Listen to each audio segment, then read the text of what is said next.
হরে কৃষ্ণ। আমাদের tour fun amusement চ্যানেলে আপনাদের স্বাগত। আজকে আমরা চলে এসেছি শ্রীধাম মায়াপুরে ইস্কন মন্দিরে। আজকে আমরা দেখাবো ইস্কনের চন্দনযাত্রা উৎসবের পুরো অনুষ্ঠানটি। তবে অনুষ্ঠানটি ভালো লাগলে লাইক এবং সাবস্ক্রাইব করবেন, সাথে আপনাদের মূল্যবান কমেন্ট পাঠাবেন। পাশাপাশি ইস্কন হেডকোয়ার্টার্স মায়াপুরের পিআরও রসিক গৌরাঙ্গ দাস মহারাজের কাছ থেকে আমরা সরাসরি জেনে নেব এই চন্দনযাত্রা উৎসবের ইতিহাস এবং তার আধ্যাত্মিক গুরুত্ব। আজ শুভ দিন, অক্ষয় তৃতীয়া।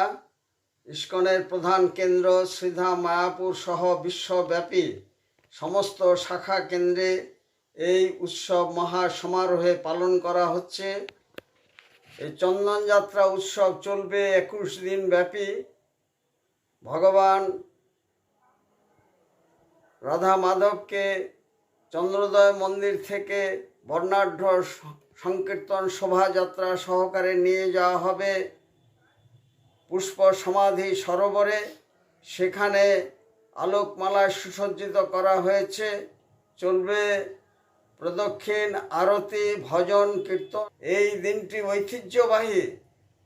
চৈতন্য মহাপ্রভু স্বয়ং পুরীর নরেন্দ্র সরোবরে এই উৎসবে অংশগ্রহণ করেছিলেন। সেই ঐতিহ্য মেনে এই উৎসব পালন করা হচ্ছে এবং এই দিনটি অত্যন্ত শুভ দিন। এই দিনেই সত্যযুগের সূচনা হয়েছিল। গঙ্গা দেবী মর্তে আগমন করেছিলেন এই দিনে। দশাবতারের ষষ্ঠ অবতার তিনি আবির্ভূত হয়েছিলেন এই দিনে। অনেক ঐতিহ্যের সাক্ষী এবং কথিত আছে এই দিনে যে কোনো শুভ কাজ করলে তা অক্ষয় হয়ে থাকে। সেই জন্য সমস্ত ব্যবসায়িক প্রতিষ্ঠান থেকে শুরু করে গৃহাঙ্গনে সমস্ত মানুষের মধ্যে এই উৎসব ছড়িয়ে পড়েছে এবং এই উৎসব আনন্দের উৎসব, ঐতিহ্যের উৎসব। এখানে গ্রীষ্মের দাবদাহে যখন মানুষ অসহ্য গরমে অতিষ্ঠ, তখন এই উৎসব খোলা আকাশে, মুক্ত বাতাসে সকলের মনে প্রাণে এনে দেয় শান্তি, স্বস্তি। যারা আসেননি, এই উৎসব 21 দিন ব্যাপী চলবে।